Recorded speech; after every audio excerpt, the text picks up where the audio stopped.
On a beaucoup parlé donc de la jeunesse du projet, de aujourd'hui concrètement comment ça se passe dans ton organisation. Mhm. Comment tu vois demain face notamment, ton point de vue m'intéresse par rapport aux récentes annonces de Google pour AI Overviews et iMode. Il y a beaucoup de publishers qui quand même là sont en panique totale et se disent c'est fini le trafic sur nos sites. Vous êtes quand même dépendant du SEO pour générer une bonne partie de votre business, même si vous avez d'autres leviers comme tu viens de le présenter. Comment tu vois le futur là? Tu penses vraiment que les gens demain ils vont aller sur le Parisien Shopping ou sur Google.fr taper meilleur aspirateur robot quand les IA elles vont faire beau à votre place en fait? Alors déjà, je sais que t'as vu Clément, t'as reçu Clément il y a pas longtemps. J'ai écouté le podcast, je pense que c'est un super profil pour parler de ça, parce Ouais. qu'il est passionné, il s'intéresse à ça, il a sa casquette CPA en plus, donc Mhm. euh, voilà, c'est une petite joke, mais c'est un super profil pour parler de ça. Nous, notre position là-dessus, donc on est direction numérique, donc évidemment, on regarde ce qui se passe, on regarde les IA, on regarde Google Shopping, on regarde tout ça. Maintenant, c'est plus global, c'est pas que le guide d'achat, c'est le Parisien en général. Mhm. Donc finalement, le guide d'achat, ce sera une conséquence de ce qui va se passer aussi sur le Parisien.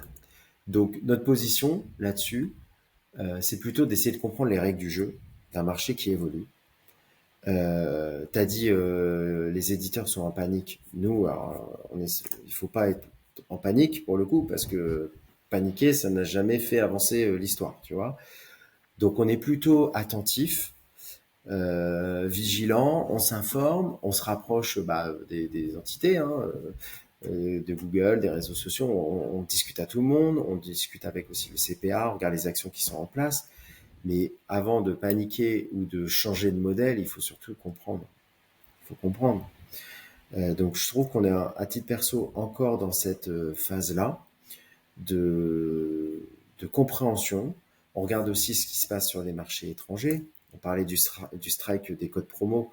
C'est pas une surprise. Ça s'est passé dans Mhm. les autres pays européens et aux États-Unis. Donc on regarde ce qui se passe aussi chez les autres. Et après, notre rôle, ce sera, je pense, à terme s'il y a vraiment un risque majeur voilà, d'éteindre la lumière sur les médias en France. Généralement, il y a une association qui se met en place, tu vois. Dans quel cadre, je sais pas, mais il y aura forcément une alliance, une association pour défendre la valeur du contenu. Et après, pour répondre à ta question en disant, est-ce que tu penses que les IA iront chercher juste les meilleurs aspirateurs sans aller sur le guide d'achat? Et ben c'est là où on revient au sujet de départ, ça fait une boucle bouclée. C'est la force du Parisien. C'est là où on mettra en fait en avant la caution. Est-ce que toi, demain, tu iras effectivement interroger une IA ou acheter sans avoir eu un conseil, entre guillemets, avec un avis certifié? Je pense que quand tu vas sur des plateformes e-commerçants, tu regardes les avis, puis très vite, tu regardes si c'est des vrais avis, Mhm. tu vois. Quand tu vas, tu cherches un conseil, même à titre perso, avec des potes qui veulent te conseiller un film, bah, je pense que tu vas plutôt aller interroger et faire confiance à celui qui va 3 fois au cinéma par semaine que celui qui est pas du tout film et qui va une fois par an. Et bah, Mhm. c'est la même chose. Le Parisien, on est proche de nos lecteurs. Donc, on pense aussi, et on le voit aujourd'hui avec des annonceurs qui nous demandent de mettre carrément des awards. Le Parisien cautionne ce produit, on nous le demande. Mhm. Donc on est sûr que demain, la valeur de leur marque va aussi reprendre son importance, sous réserve qu'elle soit visible. C'est Mhm. surtout une question de visibilité. Donc voilà, je pense que la force de la marque a encore de beaux jours devant elle. Bah, écoute, j'espère. C'est un discours que je partageais il y a encore quelques semaines ou mois, mais de plus en plus, je me dis que les gens, en fait, franchement, pour choisir leur prochain matelas aspirateur robot, arbre à chat, peu importe, ils iront sur les IA et ils feront plus confiance à l'IA plutôt qu'aux éditeurs, parce qu'en fait, les éditeurs, et je m'inclus dedans, hein, quand j'étais éditeur, on a tous trop abusé. Je comprends que chez Le Parisien, vous faites les choses différemment, mais la majorité des éditeurs ont trop abusé avec l'affiliation, ont publié n'importe quoi. Il n'y a eu plus aucune confiance sur la majorité des contenus publiés, les gens sont pas fous.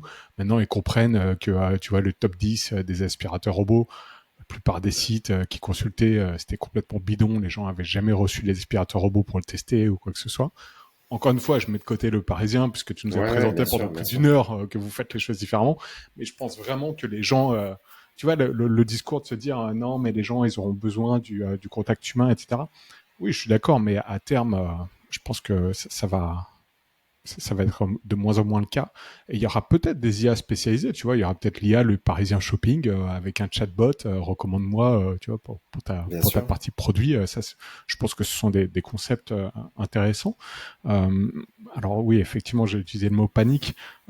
C'est jamais bien de paniquer, mais dans les discussions que j'ai, quand même, il y a quand même pas mal d'éditeurs et dans ce que je peux lire, notamment sur la presse étrangère et ce qui se passe aux États-Unis, il y a quand Mhm. même pas mal de personnes qui font de l'affiliation et qui là, bon, bah, sont un peu en remise en question. Mais bon, de Tu, toute façon, faut s'adapter, comme tu l'as très bien expliqué. Ce que tu dis, on le voit parfois sur des annonceurs, tu vois, qui font du content to commerce. Donc autant ils nous appellent plutôt les premiers pour en faire, autant lorsqu'ils ont des restrictions budgétaires, ils nous enlèvent aussi en dernier. D'accord. Donc quand il n'y a plus assez de budget pour faire du généraliste, généralement le Parisien est toujours, pas dans tous les 100% des cas, mais très souvent quand même celui qui conserve aussi pour cette caution de marque.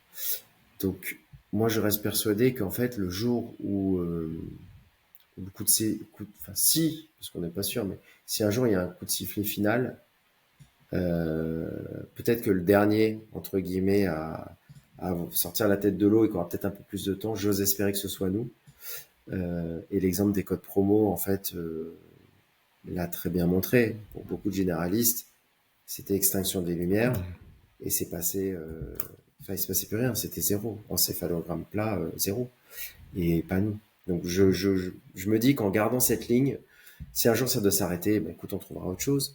Mais je pense qu'on sera les derniers. À partir du moment où on garde cette ligne que je t'ai exposée pendant une heure, Ouais. plus d'une heure, on pense que ça nous aidera quand même à toujours garder un peu la tête en dehors de l'eau.